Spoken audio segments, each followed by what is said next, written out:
a body of mass m1, so let this be m1, which is equals to 3 kg,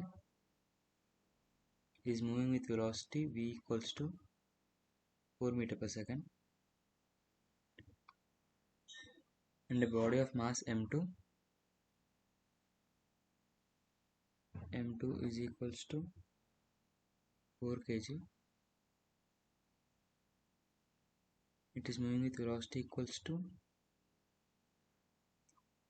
3 meter per second,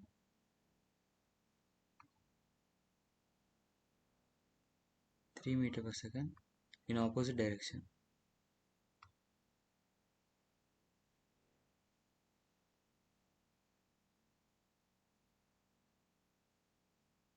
After the collision, the two bodies stick together and move with a common velocity.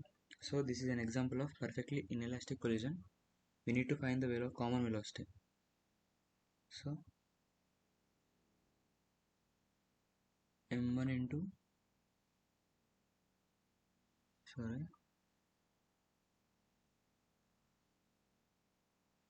m1 into v1 plus m2 into v2 equals to m1 plus m2 into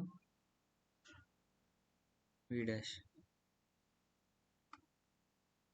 This is 3 into 4 plus 4 into minus 3 is equals to 7 into v dash.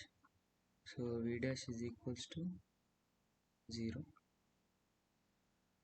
The system after the collision comes to rest.